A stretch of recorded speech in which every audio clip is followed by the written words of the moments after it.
salah satunya melalui pendidikan. Dan di LPKA kelas 1 Palembang ini pendidikannya sudah merupakan pendidikan yang bersifat formal. Artinya sama persis dengan pendidikan yang berada di luar, yaitu berupa selfie. Jadi sekolah filial ada tingkat SD, SMP dan SMA. Yang SD itu kita menginduk ke SD Negeri 25 di Parjo, untuk SMP-nya SMP Negeri 22 juga berada di Parjo di Waitam, dan untuk SMA-nya itu dari SMA Negeri 11 Parjo. Jadi kita sudah menerapkan sistem pendidikan formal, dan itu pada tahun 2019 ini oleh Kemenpan RB itu mendapatkan penghargaan top inovasi 99 dari Kemenpan RB. Jadi mungkin itu sekilas dari profil sekolah filial LPKA kelas 1 Palembang. Untuk pendidikan anak di sini sendiri Pak, itu cara mendidiknya bagaimana Pak untuk sekolahnya sendiri? Pertama saya jelaskan bahwa untuk sekolahnya itu sama dengan sekolah di luar ya, kita ada ruang kelas, kemudian siswanya ya baik SD, SMP maupun SMA, kemudian guru-guru yang mengajarnya juga itu sama dengan guru-guru yang berada di luar. Cuman bedanya guru-guru yang di luar itu mereka yang datang ke sini, bukan anaknya yang sekolah keluar, tapi guru-gurunya yang hadir untuk mengajar di sekolah di LPKA. Harapannya sendiri dengan diperolehnya penghargaan, terutama bagi anak-anak kita yang ada di sini Pak.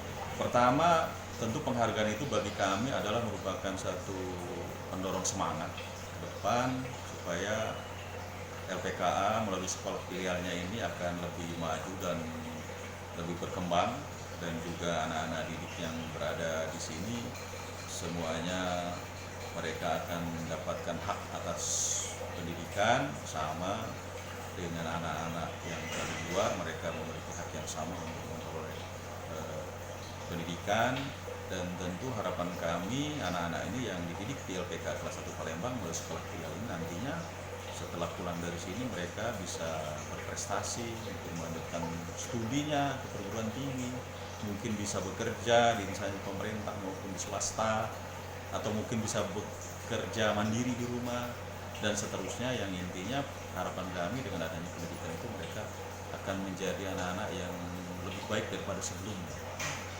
Kalau selain sekolah formal yang ada di LPK ini, mungkin ekstrakurikuler bagi anak-anak yang ada di sini apa saja itu Pak? Nah, ini kita banyak kegiatan-kegiatan yang sudah kita lakukan yang di luar sekolah filial itu, yaitu kita mengadakan kegiatan pendidikan. Di antaranya adalah pendidikan keterampilan yang sudah kita laksanakan itu adalah pelatihan keterampilan berbahasa Inggris, kemudian pelatihan mengoperasikan komputer.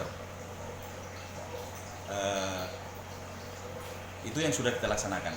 Nah, yang sedang kita laksanakan pada saat ini itu ada dua kegiatan yang mungkin saya anggap cukup menonjol. Yang pertama itu kita ada rumah tahfiz Quran di LPK kelas 1 Palembang, yang mana ini merupakan kebanggaan kami karena ini langsung diresmikan oleh Pak Gubernur waktu itu, Pak Gubernur Sumsel yang baru, Pak Herman Deru.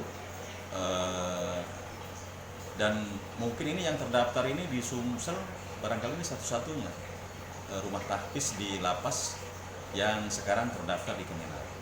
Kemudian yang kedua, kita ada kegiatan keterampilan untuk membekali anak-anak ini, salah satunya yaitu kerajinan. Kita buat kerajinan dengan berbahan dasar kain songket ya, seperti ada pembuatan tanjak, kemudian kotak tisu dari kain songket, kemudian gantungan kunci dan seterusnya, yang mana nanti ini diharapkan akan menambah kemampuan anak-anak didik kita di dalam kegiatan keterampilan.